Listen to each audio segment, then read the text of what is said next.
I don't know why there seem to be so many scary stories that take place out in the country. I don't know if it's because there's less people around in general or because it's more quiet and there's less light. I mean, even I have a story that's terrifying that took place out in the country. When I grew up, my parents had this really large piece of land. It was all hills and trees and beautiful countryside. Both of my parents were hunters too. I always think it's funny to tell people about that. My dad died before she did. But even when that woman was in her 40s, 50s, or 60s, she would still take her gun out and go hunting. Growing up in a family like that, it was pretty much expected I learn how to hunt too. My dad would take me out at a very young age to teach me. At first, I didn't really like it, you know. Little kids don't exactly love killing animals. I got used to it though, and as I got older, I was not only okay with it, it became something I sort of enjoyed doing. We never just hunted for sport though. We did it for food and to put food on the table.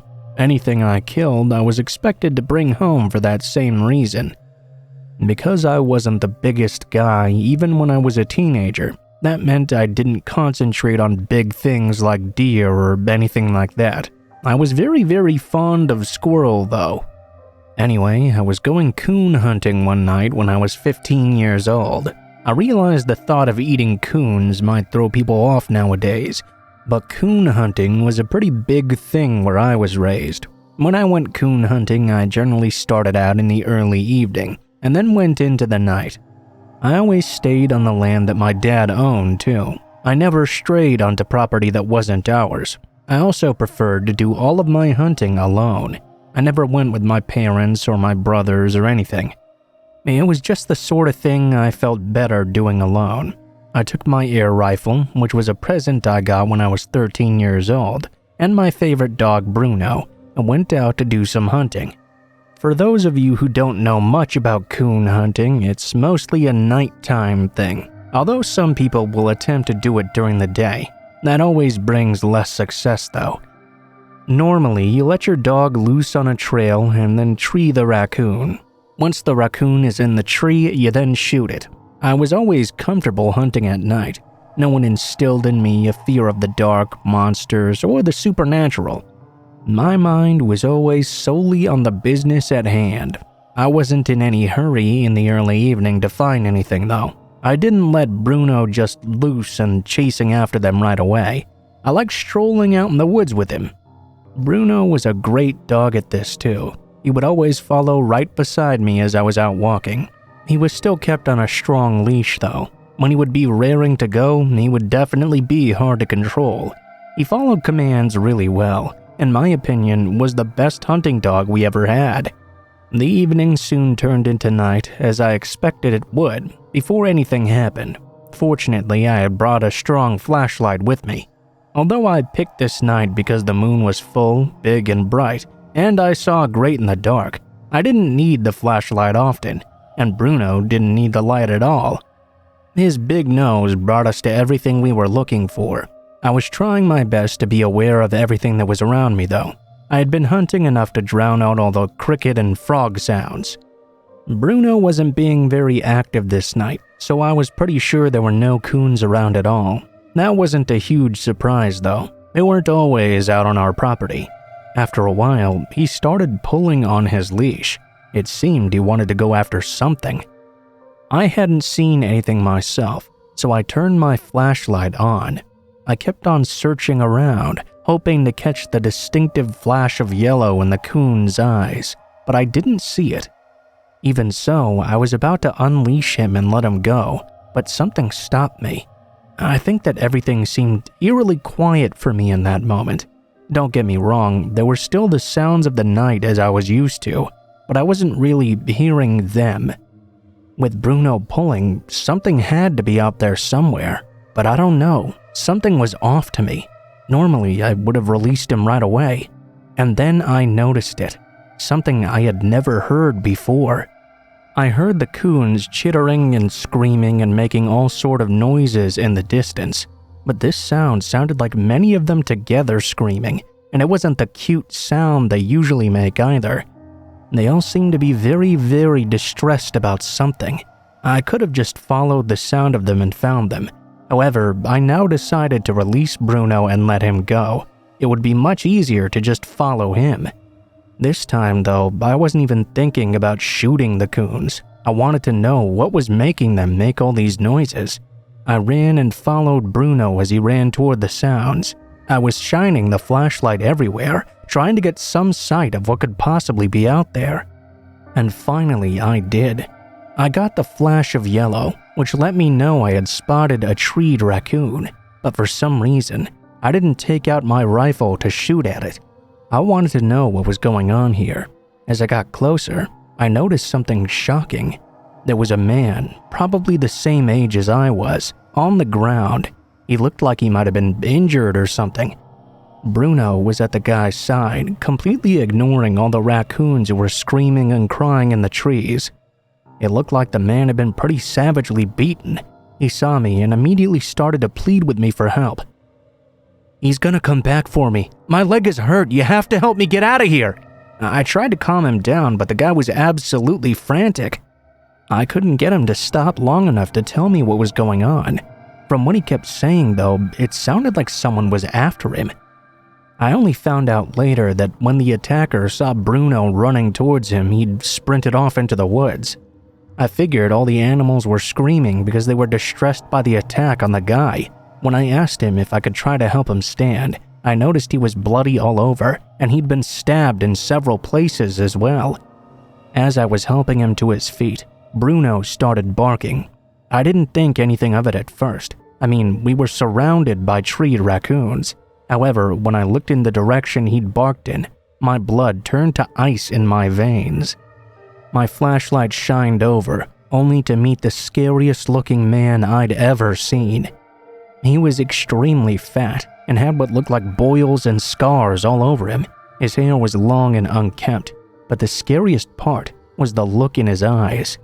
He looked like he'd just escaped from an institution for the criminally insane or something. I'd never visibly seen someone so psychotic in my entire life.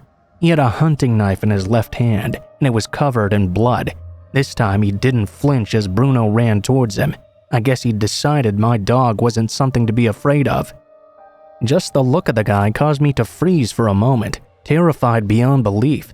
I had never seen a horror movie before then. The closest I'd ever come to that would have been watching The Twilight Zone on television. This man looked like he'd stepped right out of an episode. Fortunately, I was an experienced hunter with instincts on my side. I knew how to quickly use my rifle, and that's what I did. I dropped my flashlight to the ground and leveled my rifle. The man was even scarier looking in the dark, but I could still see him, and I still had the gun. I didn't hesitate. I didn't wait for the guy to do anything. He had this knife, and it was very obvious he'd attacked this young man. He had that bloody knife, and it was very obvious he'd been the one who attacked the young man.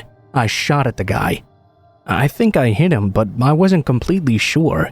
What I do know is that after the shot, he finally moved. He ran back into the forest, and I couldn't see where he was anymore. I now had a stabbed guy, screaming animals, and a barking dog to deal with. I asked the guy on the ground if he could take the flashlight. He was still strong enough to do so he took it and shined it in different directions, looking for the crazy man as we went along. We couldn't see him anywhere. Don't get me wrong, not seeing him was somewhat of a relief. I didn't exactly want to go after the guy in the woods. I didn't want Bruno to go after him either. All I wanted to do was get this injured guy and myself to safety. Fortunately, his legs hadn't been stabbed, so he was still able to walk. He was very fatigued though, and had to lean on me to move forward. He was frantically shining his flashlight in case the psycho came back to attack. I was sure if he did though, Bruno would alert us before it happened. All the raccoons had now calmed down for the most part. I really don't know what to think about their reaction. I mean, they may have just been distressed because they noticed two animals fighting in their vicinity. But I don't know. For some reason, it almost seemed like they were screaming to try and get help for this hurt guy. Maybe they were trying to scare the crazy guy off or something. I don't know. What I do know is they led Bruno and I to the scene and saved this guy's life. Getting home was long and terrifying. I was expecting the man to pounce out of the woods at every moment. Fortunately though, he did not try to attack again. The entire time I could feel him watching though. I could feel his crazy eyes on me, watching from the darkness. I was able to get the kid, who I later learned to be named Vance, back to my parents' house. We drove him to the hospital, which was a pretty long drive. I learned later that Vance had been doing the same thing as me, but he didn't have a dog with him. He was attacked out of nowhere when the crazy guy just began stabbing him for no reason. He didn't know the guy at all. It was just a completely random attack. The guy had come out of the woods from nowhere. That's when all the animals started screaming, and Bruno took off running. This happened back in the 1970s. About a month later, a dead body was found in those same woods, stabbed to death.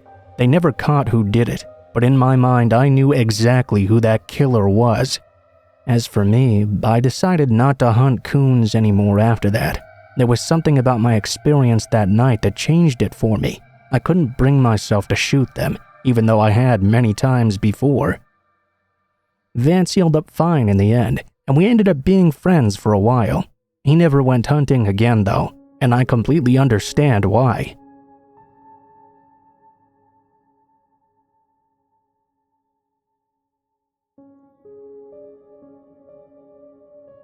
When I was a teenager, I liked to go over to a friend's house and have some beers with him. My family really didn't care that I was drinking. That's just sort of the way things were back then. There wasn't really a lot of things to do out where we lived, so drinking beer and chewing tobacco were things all us teen boys did.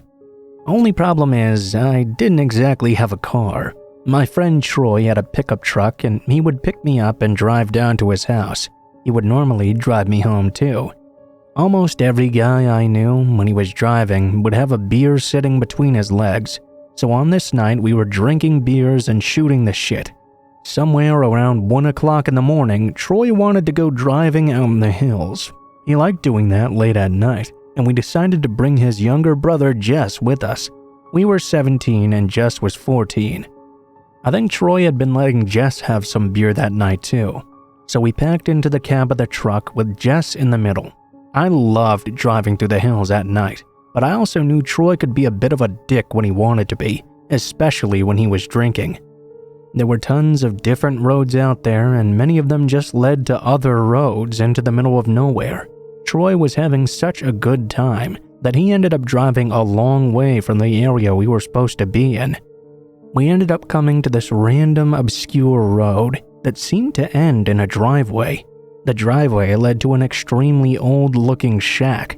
It looked like the kind of place a hermit would live because it was in the middle of nowhere and it didn't even have electricity or anything like that. Troy, of course, was very interested and wanted to check the house out. I wanted to also, but Jess was a little too scared. He was worried something bad would happen to us. I guess he wasn't as drunk as Troy and I were. We didn't pull up to the house right away. Instead, we walked up the driveway and approached the place quietly. It was dark and we couldn't see much light. We had a cheap flashlight in the truck though, and were looking around the area. The light didn't have a strong beam, and we couldn't see as well as we wish we might have. We began wondering if anyone was even living there. I mean, it was late, but there was nothing to indicate any signs of life at all.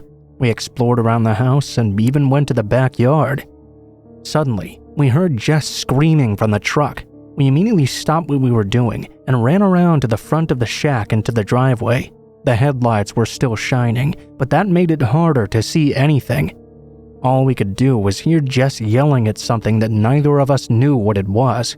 When we finally got to the truck, we saw Jess struggling intensely with someone who seemed to have pulled him out of it. "Hey, get the hell away from my brother!" Troy yelled. We saw the struggle going on. The person looked up at us.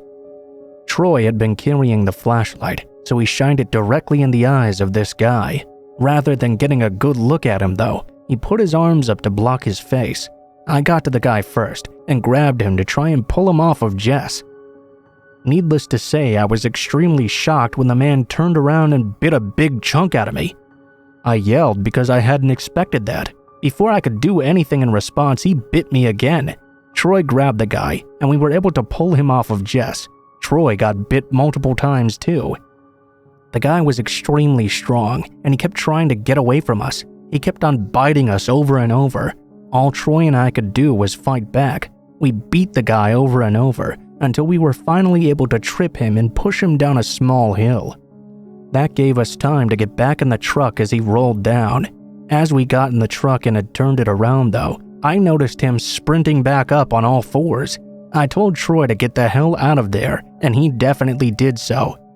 The man even tried to chase after us in the car for a few moments, but of course he couldn't keep up with us on foot. Jess told us he'd open the door of the truck to come after us because he didn't like the feeling of being there alone. All of a sudden, the man had emerged from nowhere in the darkness and rushed him and bit him all over. That's when he started screaming. There was a deep bite in his neck that even drew blood. The guy had bitten him over and over as he was pulling him out of the car. We didn't exactly know what to do. We got the hell out of there. We didn't go to the hospital either. We didn't know that human bites could be dangerous. We treated them at home and never went driving down that road again.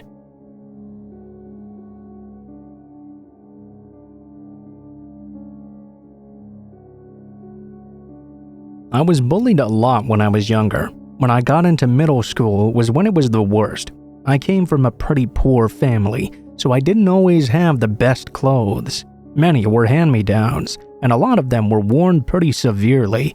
Most of the bullying came from kids who lived in town. However, the country kids joined in too. Many of them were even poor like I was. I simply had the detriment of being smaller than all the other guys, so I was an easy target. I was a really good student too, so that completed the perfect trifecta of bullying. Poor, small, and smart. Even though I was smart, I hated going to school. At least when I was home out in the country, I didn't have to deal with all the bullies. I had my siblings to play with, and we got along very well. Being home was a lot nicer than being at school, which was full of testosterone-filled idiots who lived to pick on others. Summers were the absolute best.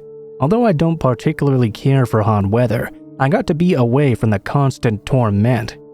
There were some kids who lived down in the holler down the road from me who were jerks to me as well. However, I rarely encountered them during the summer, even though I spent a lot of my time out in the woods. One thing I really liked to do was find this area where I could meet up with the train tracks. There was a long track that ran through the country for miles and miles. A beautiful scene, too. I like to imagine myself on the train, just passing through this beautiful country setting. Occasionally, when a train would come by, I would sit up against a tree and just watch it pass. I was out there one summer day, walking along the train track and minding my own business. After a while, I saw some people up in the distance. I couldn't make out who they were, and I didn't really pay attention to them until it was too late. It turned out to be 3 kids who really bullied me bad in school. Curtis, Tom, and Billy. Here I was in the middle of the hills with nowhere in sight to get away from them. When I knew who they were, I tried to just casually walk off. I was hoping they wouldn't know it was me. I failed though. They chased after me, and I didn't get very far until they caught me. I was pretty scared I was going to get beaten up, but they didn't do that at first. They just talked like jerks and insisted I sit down and talk with them. The whole situation was weird. They wanted me to sit with them and watch when a train came. I didn't really know why, but I was glad they weren't going to beat me up. We waited, and I almost thought the guys were going to be nice with me. Then we heard a train coming off in the distance though, and that's when everything happening changed drastically. The boys all grabbed me and began pulling me down to the tracks. I tried struggling against them, but it was no good. Even one of them would have been too strong for me to resist, much less all 3 of them. When they'd pulled me down to the tracks, they revealed what they were planning to do. They were going to wait until the train was right there, hold my head down to the track, and let the train kill me. I was terrified, and I believed them. I struggled and tried to get free, but I knew I couldn't. I kept watching the train get closer and closer. The kids were mocking me, telling me I was about to die as I was crying. When the train finally got close, they made as if to push me down right in front of it. However, when they pushed, they all kept a firm hold of me. The push was minor. They pulled me back just in time from the tracks and let me fall down. I lay on the ground crying. I think they probably thought they had done enough, because other than mocking me, they didn't even try to beat me up or anything. They just laughed at me and eventually left. The event was scary for other reasons, though. I had no idea they weren't actually going to hurt me. But also, they had no idea their plan was really going to work. If they had messed up, I would have easily been killed. I didn't tell anyone about the incident, and I guess they didn't either. They probably thought they would get into some real trouble. As for me, I was embarrassed and didn't want anyone to know.